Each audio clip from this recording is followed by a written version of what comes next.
নমস্কাৰ বন্ধু বান্ধৱীসকল আজি আপোনালোকৰ মাজত লৈ আহিছোঁ যে আপোনালোকে PM কিষাণৰ অনলাইনটো আপোনালোকে নিজৰ মোবাইলত বা লেপটপৰ সহায়ত কেনেকৈ আপোনালোকে ঘৰতে বহি আপোনালোকে কৰিব পাৰিব তাৰ বিষয়ে মই সম্পূৰ্ণ ভিডিঅ'টো লৈ আহিছোঁ। মোৰ ভিডিঅ'টো শেষলৈকে চাওক আৰু মোৰ চেনেল যদি নতুন আছে চেনেলটো ছাবস্ক্ৰাইব কৰিব, ভিডিঅ'টো ভাল লাগিলে লাইক কমেণ্ট শ্বেয়াৰ কৰিব।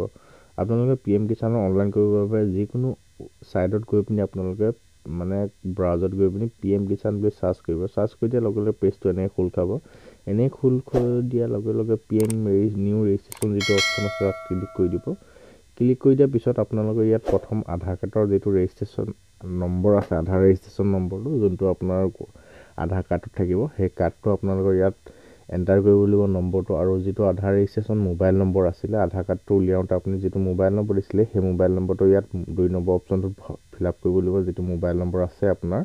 আৰু ইয়াত ষ্টেটটো আপোনালোকে চিলেক্ট কৰি ল'ব, যিটো আপোনাৰ আসাম ষ্টেটটো চিলেক্ট কৰি ল'ব। ষ্টেটটো চিলেক্ট কৰি দিয়াৰ পিছত যিটো কেপচাৰ থাকে সেই কেপচাৰটো আপোনালোকে যিদৰে ইয়াত দিয়া থাকে সেইদৰে আপোনালোকে ইয়াত কেপচাৰটো ফিল আপ কৰি চেণ্ড OTPত ক্লিক কৰিব লাগিব।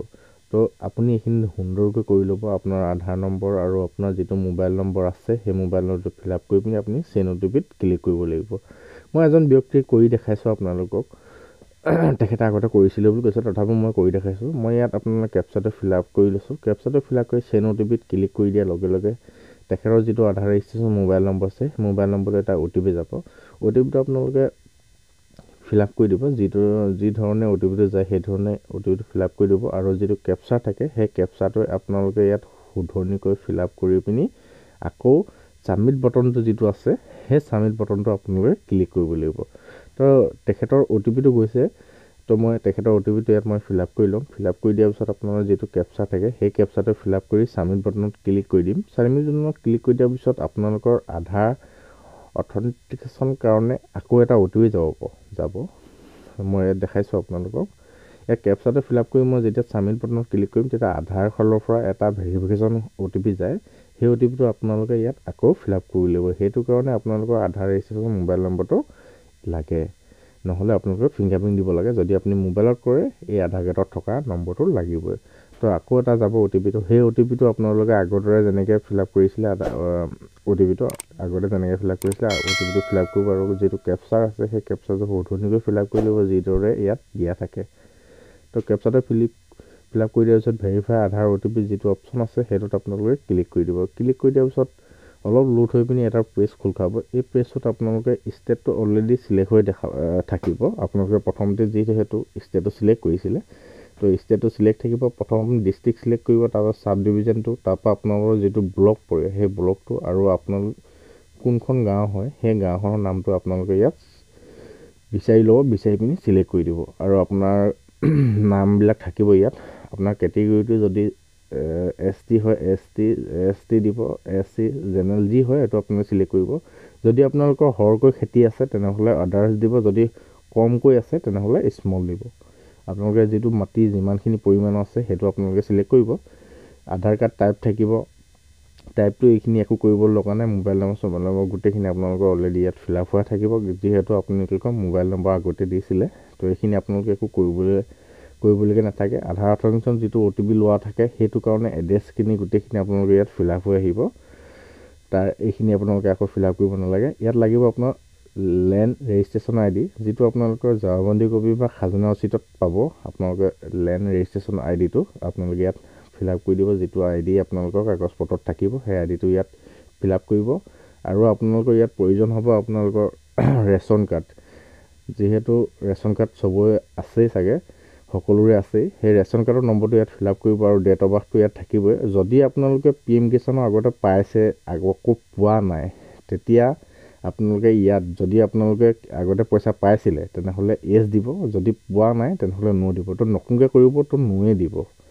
তো no দিয়াৰ পিছত আপোনালোকে ইয়াত আপোনাৰ মাটিৰ পৰিমাণটো কিমান আছে, মাটিৰ ডাক নম্বৰ পটা নম্বৰ এইখিনি ফিল আপ কৰিব লাগিব। এইখিনি ফিল আপ কৰিবলৈ এড বুলি এটা অপশ্যন থাকিব। সেই এডটোত আপোনালোকে ক্লিক কৰি দিয়াৰ লগে লগে এটা পেজ খোল খাই যাব। সেই পেজটোত আপোনালোকে প্ৰথম ইয়াত আপোনালোকে দিব লাগিব পটা নম্বৰটো। আপোনালোকৰ যিখন খাজনা ৰচিদ বা আপোনাৰ জমাবন্দী কপি তাত পটা নম্বৰ থাকিব, পটা নম্বৰটো দিব। 2 নম্বৰ অপশ্যনটো আপোনালোকৰ ডাক নম্বৰটো দিব লাগিব। আৰু 3 নম্বৰ অপশ্যনটো আপোনাৰ মাটি কিমান পৰিমাণে আছে সেই মাটিৰ পৰিমাণটো ইয়াত এৰিয়াটো দিব লাগিব। আৰু আপোনাৰ মাটিখিনি কিমান চনৰ আগৰ কি হয় এইটো আপোনালোকে ইয়াত চিলেক্ট কৰি দিব। আপোনালোকৰ আৰু আপোনাৰ 5 নম্বৰ অপশ্যনটো আহিব। আপোনালোকৰ ইয়াত আপোনাৰ মাটিখিনি কাৰ পৰা পাইছিলে, আপোনাৰ কোনোবাই গিফ্ট দিছিলে নে আপুনি কিনি লৈছিলে কাৰোবাৰ, নে আপোনাৰ দেউতা ঢুকোৱাৰ পিছত আপোনাৰ নামত আহিলে, এইখিনি আপোনালোকে কিহৰ পৰা পাইছিলে সেইখিনি আপোনালোকে চিলেক্ট কৰিব। আৰু আপোনাৰ যিটো মাটি আপোনাৰ নামত কেতিয়া হৈছিলে সেইটো আপোনালোকে ইয়াত চিলেক্ট কৰি ল'ব। চিলেক্ট কৰি দিয়াৰ পিছত আপোনালোকে এখন ছেভ কৰি দিব। ছেভ কৰি দিয়াৰ পিছত আপোনালোকৰ যিটো মাটিৰ প্ৰমাণপত্ৰ, সেই প্ৰমাণপত্ৰটো স্কেন কৰি পিনি ইয়াত আপলোড কৰিব লাগিব। যিটো মাটি প্ৰমাণপত্ৰ ধৰি লওক আপোনাৰ জাবন্দী কপিটো আপলোড কৰি দিব লাগিব। মই এইখিনি তেখেতৰ অকণমান ফিল আপ কৰি লৈছোঁ, মানে তেখেতৰ যিটো আছিলে সেইটো আপোনাৰ ফিল আপ কৰি দিছোঁ। ফিল আপ কৰি পিনি আপোনালোকক দেখাম লাষ্টলৈ কি হয়। আৰু মোৰ চেনেল যদি নতুনকৈ আহিছে চেনেলটো ছাবস্ক্ৰাইব কৰিব, ভিডিঅ'টো ভাল লাগিলে লাইক কমেণ্ট শ্বেয়াৰ কৰিব।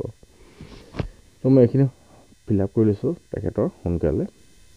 ইয়াত আপোনালোকে এটা কথা মন কৰিব যে যেতিয়া আপোনাৰ পট্টা নম্বৰ আৰু ডাক নম্বৰখিনি যিখিনি এৰিয়া মাটি যিখিনি থাকে সেইখিনি আপোনালোকে শুধৰণি কৰি আপোনালোকৰ জাবন্দী কপিটোত যিদৰে থাকে সেইদৰে আপোনালোকে ইয়াত এণ্টাৰ কৰিব। কাৰণ এইটো আপোনালোকৰ ভেৰিফিকেশ্যন হ'ব। ইয়াত আপোনালোকে অনলাইন কৰি দিয়াৰ লগে লগে আপোনাৰ পইচা সোমাই নাযায়। এইটো আপোনালোকৰ গাঁও প্ৰধানলৈ আপোনালোকৰ লিষ্ট যাব। লিষ্টৰ মতে আপোনালোকৰ ভেৰিফিকেশ্যন হ'ব। ভেৰিফিকেশ্যন হোৱাৰ পিছতহে আপোনালোকৰ পইচা সোমাব। তো এইখিনি আপোনালোকে যেতিয়া ফিল আপ কৰিব, যিখিনি ডকুমেণ্টছ ইয়াত দিছে সেই ডকুমেণ্টছখিনি আকৌ যেতিয়া গাঁও প্ৰধানৰ ভেৰিফিকেশ্যন হ'ব তেতিয়া আপোনালোকে এইখিনি ডকুমেণ্টছ আকৌ আপোনালোকে বেংক একাউণ্ট দিব লাগিব। তো বহুতে কমেণ্ট কৰি সোধে যে আপোনালোকে ইয়াত মানে কি একাউণ্ট দিবলগীয়া নাহে নেকি। আপোনালোকৰ আজিকালি গভৰ্ণমেণ্টৰ যিকোনো পইচা আধাৰ ভেৰিফিকেশ্যনৰ ফালৰ পৰা সোমায়। তো আপোনালোকে ডাকঘৰত এটা একাউণ্ট খুলি ল'ব। যেতিয়া আপোনালোকৰ একাউণ্ট খুলিব তেতিয়া আধাৰ মেপিংটো আপোনালোকে অলৰেডি ডাকঘৰৰ লগত হৈ যাব। তেতিয়া আপোনাৰ গভৰ্ণমেণ্টৰ পইচা যিকোনো ডাকঘৰতে সোমাব। তো ইয়াত আপোনালোকে জাবন্দী কপিটো যেতিয়া আপোনাৰ মাটি ডকুমেণ্টছখিনি আপলোড দিব তেতিয়া ইয়াত আপোনালোকে আপলোড দিয়াৰ পিছত ছেভ বটনটো যেতিয়া ক্লিক কৰি দিব তেতিয়া আপোনালোকৰ আধাৰ ৰেজিষ্ট্ৰেশ্যনটো ছাবমিট হৈ যাব। ছাবমিট হৈ যোৱাৰ পিছত আপোনালোকৰ আধাৰ নম্বৰটো ইয়াত এণ্টাৰ হৈ যাব। সেই আধাৰ নম্বৰটো কপি কৰি আপোনালোকে চাৰ্চ বাটনত গৈ পিনি আপোনালোকে চাব পাৰিব আপোনাৰ নামটো ইয়াত এণ্টাৰ হ'ল নে নহ'ল।